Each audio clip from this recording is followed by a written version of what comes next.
Ndugu wa Tanzania pamoja na waandishi wa habari, mimi ninaitwa Alan Macha, ni jirani na rafiki wa Bwana David Jumbe. Ninachokisimulia hapa ni tukio lililotokea jana baada ya mimi kutoka katika shughuli zangu ninazozifanya za kila siku nikirejea nyumbani.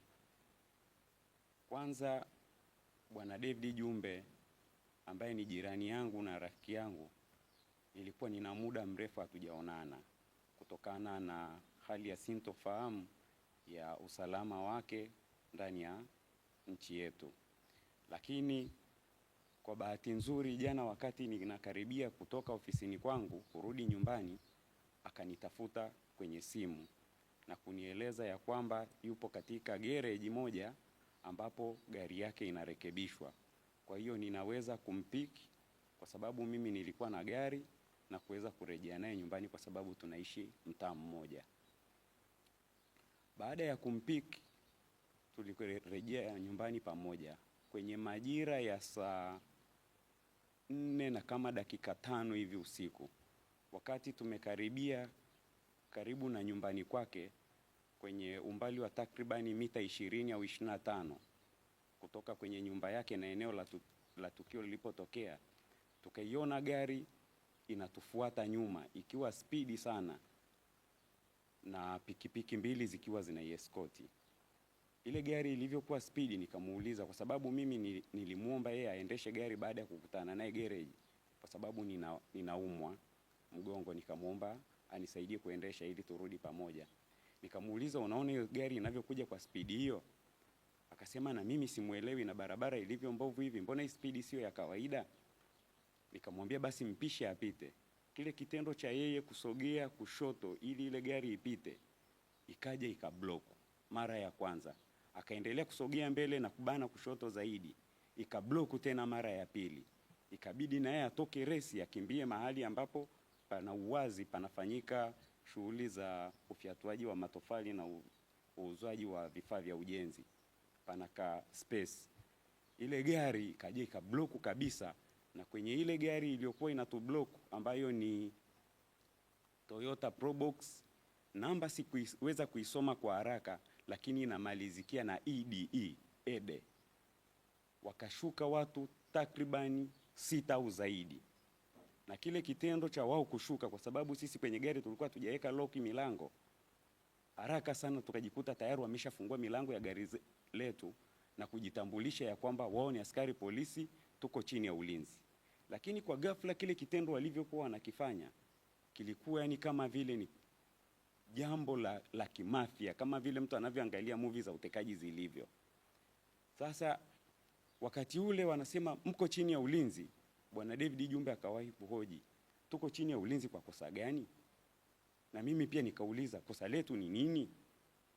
Kile kitendo cha kuuliza, yeye wakawa wameshagawanyika watu zaidi ya 4 wanapambana naye ili wamtoe pale kwenye uskani wampakie kwenye Probox. Na mimi wengine wakawa tayari wamesha nikamata na mimi wanataka wanipakie kwenye Probox. Nikajishika kwa nguvu huku nikipiga mayowe na kelele nyingi kwa sababu pale ni karibu na nyumbani. Nikisema watekaji, wezi, nikijua tutapata msaada. Kwa bahati nzuri wakati napiga zile kelele, wakatokeza bodaboda ambao walikuwa wanarejesha watu nyumbani na wengine wanarudi baada ya kupeleka abiria. Wakawa na wao wameshuhudia lile tukio, na kile kitendo cha wale watekaji au waliojitambulisha kuwa ni askari kuona watu wanakuja, wakaingia naye kwenye ile Probox na wengine wakagawanyika wakaingia kwenye ile gari yangu, na gari yangu ndio ikawa ya kwanza mbele kuongoza msafara wa kukimbia. Kwa vile bodaboda walishafika na sisi tulipiga makelele mengi, ikabidi wazifukuze.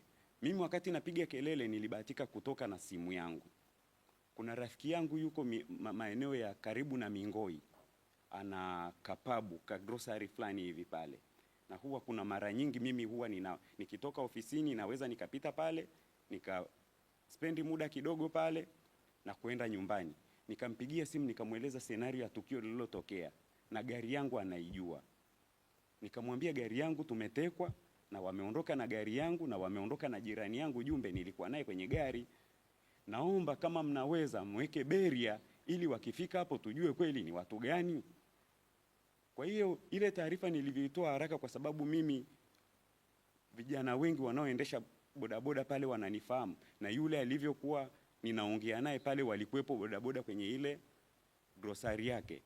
Watu wengi wakawa tayari wamesha jiorganize wakiwa bodaboda na kuweka baadhi ya beria ambayo vilikuwa ni viroba vyenye vifusi na baadhi ya mabenchi.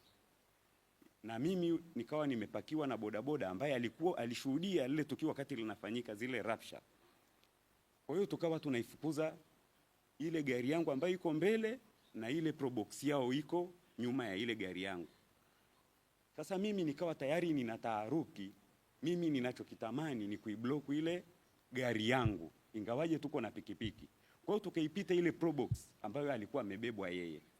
Spidi zile gari zilivyozokuwa zinatembea ni spidi ya ajabu sana. Mimi mwenyewe hiyo gari ninayo zaidi ya miaka 6, lakini sikuwahi kuamini kama ile gari ina mwendo huo. Kwa hiyo watu waliokuwa barabarani wanarudi majumbani, walivyoona zile gari zinavyopita kwa spidi ile, wengi walipisha wakijua ni kitu kisicho cha kawaida. Kwa hiyo ile tukio tumelifukuza zile gari mpaka kufika pale kwenye beria, ndio na wao wakapunguza mwendo. Nikaendelea kupaza sauti na kupiga kelele, watekaji, watekaji, wamemchukua Jumbe na gari yangu wako nayo. Na kwa vile watu wananiona mimi ninapiga kelele na gari yangu wanaifahamu, kweli wakajua ni tukio la kweli. Likazidi kuwavuta watu wengi pamoja na bodaboda wa Kijiwe cha Mingoi, wengi wao. Kwa hiyo wale walivyoona bado watu wanazidi kuongezeka, wakaangalia pale palikokuwa na ile beria, wakagonga, wakapita. Hiyo process ya kukimbizana na bodaboda wanafuzia nyuma ikaendelea mpaka tukapita Bunju. Wakati inafika Bunju, ikawa barabarani kulikuwa kuna trekta linarudi majira ya kwenye saa 4 na dakika 10 na kitu. Kwa hiyo sisi wale bodaboda wakawa hawawezi kwenda tena kwa kumaintain ile spidi waliokuwa nayo, lakini wale wakatoa kushoto na wakaenda kwa spidi ile ile. Bahati nzuri yule mimi ndugu yangu au rafiki yangu nilimpigia simu nikimwambia tumetekwa na gari yangu imeondoka, ambaye alikuwa ndio mmiliki wa ile grocery, ni mwanajeshi. Akaniambia mimi nimechukua pikipiki kwenye simu, niko nao, kwa hiyo nyinyi endeleeni kuja. Kwa hiyo sisi na mimi nikawaomba wale bodaboda wasiache kutupa support, tuweze kukimbiza, tujue kama wataingia kituo cha polisi tujue basi ni polisi wenyewe, tujue jambo likoje ili nikaweze kuripoti. Cha kushangaza, walivyofika maeneo ya karibu na Boko Magengeni, wakaingia hii njia ya kuingilia kwenda Mbweni kwa spidi za ajabu sana, na watu wameshuhudia hilo tukio. Baadaye walivyoona bodaboda wanaongezeka, wakaenda wakazunguka, wakarudia hii barabara kama wanarudi sasa ile njia walioingilia. Walivyofika maeneo ya ile baa moja inaitwa Mashati, wakafyatua risasi kama 2 juu ili watu wapungue, lakini bado bodaboda wakaendelea. Wakafika barabara ya mbele yake, wakaingia sasa moja kwa moja hii barabara ya kunyoosha kwenda Mbweni, kule kuliko na ule msitu wa eneo la usalama. Walivyoenda wakafika pale kwenye ile beria, kwa sababu ile barabara ina beria. Walivyofika kwenye beria hawakwenda tena kwa spidi ile, wakapunguza spidi na baadaye wakazima magari wakayapaki, wakashuka wote ndani, wakafyatua risasi nyingi sana kuelekea kule ambako bodaboda walikuwa wanazifukuzia. Kwa bodaboda wengi na watu ambao walikuwa wanasogea wakaona ile taharuki, tukaanza kurudi nyuma kwa kukimbia pia. Walioweza kugeuka na bodaboda walioweza kukimbia kwa miguu, lakini baadaye bodaboda wakasema hapana, tusikimbie. Maana walivyofyatua zile risasi walifika mahali wakatulia. Lakini lile eneo ni eneo la usalama na pana beria. Bodaboda hawakudhubutu kuingia, na kwa ile situation ya wao kufyatua risasi ikapelekea pia watu kuwa na hofu ya kwenda. Kilichotokea baada ya lile tukio la ufyatuaji wa risasi kutulia, wakawa kuna baadhi ya bodaboda walitoa mawazo pale. Akawepo bodaboda mmoja aliyekuwa na namba ya OCD, akampigia simu akamweleza senario ya tukio ambalo ameliona, akamwambia na muhusika wa gari ambayo imechukuliwa yuko hapa, msikilize. Sikuweza kujua alikuwa amempigia OCD wa wilaya ipi, lakini mimi nikamwelezea senario ya jambo lilivyo. Akanisikiliza, baadaye akaniambia sawa. Tulivyoendelea kukaa pale, baadhi ya ndugu mimi wakawa wameshapata taarifa ya kitu kilichotokea. Nikawa ninapokea simu za kuniambia nirudi nyumbani, kama mimi nimeweza kutoka nirudi nyumbani. Lakini mzee wangu mmoja aliyenipigia, nikamuuliza nitarudi nyumbani bila kwenda kuripoti polisi? Akaniambia kuripoti polisi ndio jambo la muhimu zaidi. Nikatoka pale kwa sababu tukio lilipo na kwenda kituo cha polisi Mbweni ni karibu. Tukaenda kituo cha polisi Mbweni, tukakuta pale askari 4. Wawili wakiwa wamekaa nje wana silaha, mmoja yuko kaunta na mmoja ambaye alikuwa anatusikiliza alikuwa amevaa rubega juu ya Kimasai. Akatusikiliza, lakini akasema ngoja kwanza niwasiliane na wakubwa zangu. Wakapiga simu nyingi sana. Nakumbuka wakati mimi pia niko kwenye jambo kama hilo, ninajaribu kufikiria ni wapi ninaweza nikapata msaada wa haraka wa kuweza mimi kunifikisha pale ambapo ninaona nitasaidika. Kwa hiyo rafiki yangu ambaye nilihisi labda yupo kwenye chombo chochote cha usalama wa nchi, nina mawasiliano yake ya karibu, niliwajulisha. Siwezi nikawataja majina, lakini nilijulisha zaidi ya watu 4 5. Mmoja wapo akaniambia kama umetoka na kuomba umaintain, usiendelee kufuatilia, wewe hakikisha unarudi nyumbani. Lakini nilivyoenda pale polisi tu, baada ya kutoa maelezo wakatuambia tusubiri. Ameambiwa asubiri kabla ya kufungua arabi au kunichukua maelezo. Tukakaa pale pamoja na yule mwanajeshi aliyenisaidia kuweka beria na kuifukuza ile gari kwa pikipiki. Baada ya kama dakika 20 hivi tukawa hatuitwi aidha kwenda kutoa maelezo au kuchukuliwa maelezo pale Mbweni polisi. Akaenda akawauliza kama tunashindwa kupata msaada, je, mnaniruhusu mimi niombe msaada pengine ninakotoka mimi? Kwa sababu yeye ni mwanajeshi. Wakamuuliza, wewe tunadhani ni afande mwenzetu, unazifahamu protocol za kiaskari, kama hili tukio limetokea ukanda wa Mapinga au upande wa Kibaha linatakiwa liripotiwe Kibaha. Lakini wakati nyinyi mmetueleza hii situation na sisi tumewasiliana na wakubwa zetu, kwa hiyo tayari tumesha linki taarifa. Sisi tunawashauri ili liweze kuwa na ufuatiliaji mzuri, mrudi Mapinga polisi mkaripoti. Wakati huo wanatuambia hivyo, tumesha spend zaidi hata ya masaa 2 toka leo tukio limetokea. Kwa hiyo kile kitendo cha kutoka Mbweni polisi mpaka kufika Mapinga ni almost karibu saa 7. Tulivyofika Mapinga polisi, nikatoa briefing ya tukio lilivyokuwa. Nilimkuta askari wa kike pale, nakumbuka ni WP 5808. Akanisikiliza akaniambia, kaka, uwezi ukasema wewe wamekudhibiti watu 3 wakashindwa kuondoka na wewe, wakaondoka na gari na huyo jirani yako, aidha unadaiwa. Nikamwambia sina deni na mtu wala hakuna biashara, useme pengine kuna kitu ambacho mimi mtu anaweza kaja kafuata cha design hiyo. Akaniuliza, je, huyo mwenzako anafanya kazi gani? Mimi nikamweleza huyu mtu anafanya biashara zake za kawaida na pia ni mwanasiasa. Akaniambia ngoja na mimi niwasiliane na wakubwa zangu.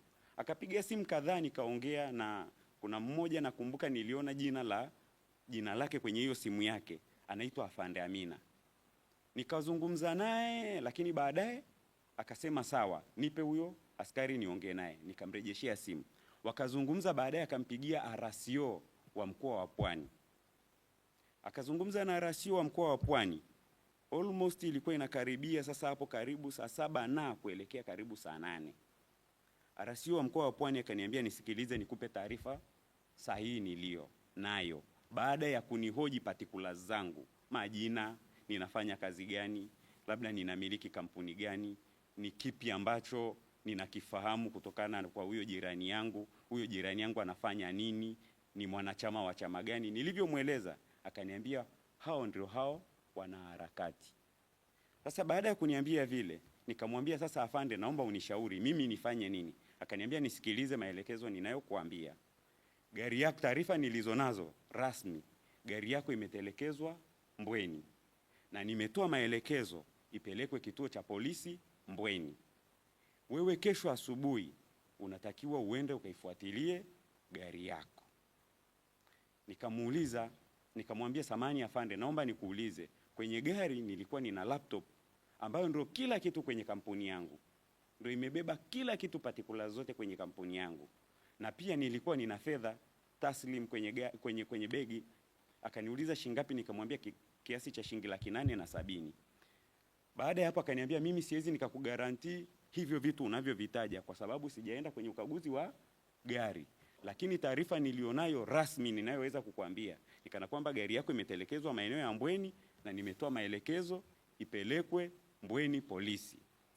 Sasa baada ya hapo nikamuomba ya kwamba je, Mbweni polisi nitakwenda kwa maelezo kama haya nitakayoeleza kwa mdomo au kuna kitu ninachoandikiwa, aidha kama kuna arabi au kuna maelezo au pengine ninakwenda kumuona nani? Akaniambia wakati unakwenda utanijulisha, utanipigia simu, nachukua namba yangu ya simu kwa huyo askari, then wakati unakwenda hiyo asubuhi unipigie simu. Kwa hiyo wakati sasa baada ya kupata taarifa hizo ikanilazimu sasa mimi niombe wale waliokuwa wamenipa support ya kwenda pale wanipeleke nyumbani.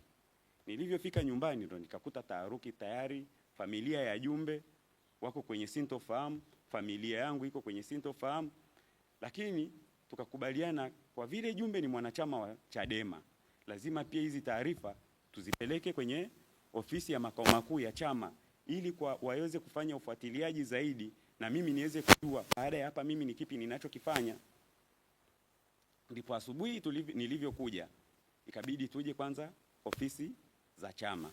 Tukiwa hapa ndipo katibu mkuu ananiambia amepata taarifa, naibu katibu mkuu amepata taarifa kutoka kwenye familia niliyoacha nyumbani ya kwamba bwana Jumbe amepatikana, lakini hali yake ni mbaya na yuko na pingu. Wakati niko kwenye maelezo ananieleza, ndio tukauona ugeni wa maafisa wa polisi wamekuja kwa ajili ya mazungumzo na naibu katibu mkuu, na mazungumzo yao walioyafanya ni kama vile alivyoeleza naibu katibu mkuu.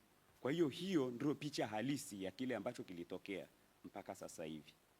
Nashukuru sana.